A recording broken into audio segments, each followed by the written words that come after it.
If you're like me, you grew up with him as Jim Anderson, the father who always knew best. Or Marcus Welby, that kindly old sawbones who probably never faced a malpractice suit in his life.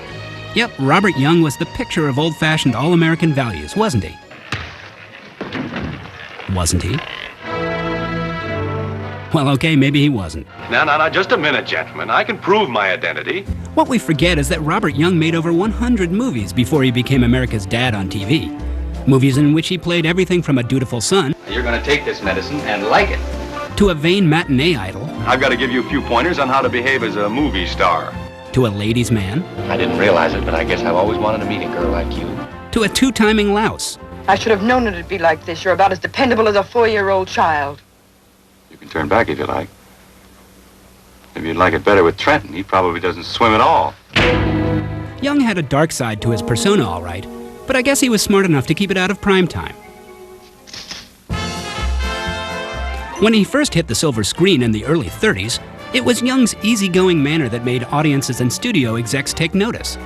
His first break came with 1931's The Sin of Madeline Claudet, in which he played the illegitimate son of Helen Hayes. Where is this son of yours? I don't know. Well, tomorrow we'll go out and look for him. No, I've done it a couple of times before, and it gives a lot of satisfaction. Oh, no. I don't know how or why, but you're alive. I guess mothers are hard to kill, Young quickly became one of MGM's unthreatening swains, a smiling hunk to share billing with female stars like Joan Crawford, without actually upstaging them. You don't dance like a debutante. Really? And how does a debutante dance? With stiff knees. But more often, Young got what I call the lunch meat roles. You know, the nice guy who's engaged to the leading lady, who the leading man steals away, and feels really guilty about it, but then Young's character has the good taste to go get killed, so everybody's happy. Except maybe Robert Young. Then during the war years, Young began to branch out, and by the mid-1940s, he had quit MGM and gone freelance. Check out 1946's Lady Luck if you want to see Young at his most coolly dapper, as a gambler who falls for straight-laced Barbara Hale. Oh, it's no use, Larry. Will you marry me? I don't know what to do. Marry me.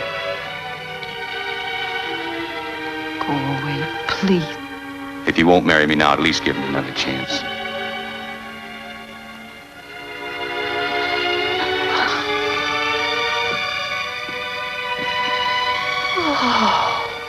Bless you. And you'll love him in 1947's They Won't Believe Me, a great unsung film noir where he plays a spineless womanizer who fools around with not one, not two, but 3 women and gets enmeshed in a spiderweb of death and deceit. The jury doesn't matter.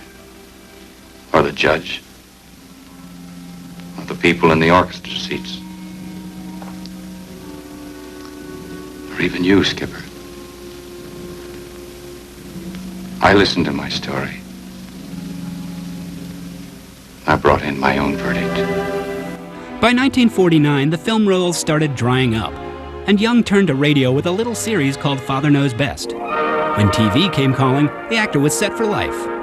The catch is, even-keeled Jim Anderson no way reflected the real Robert Young. Late in his career, the actor spoke honestly about the way he had used alcohol to numb his fears and battle his depression.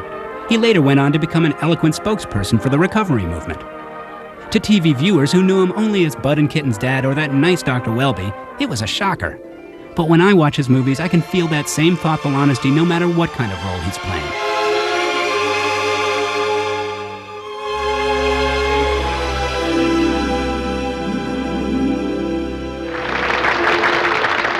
This is Ty Burr for Turner Classic Movies.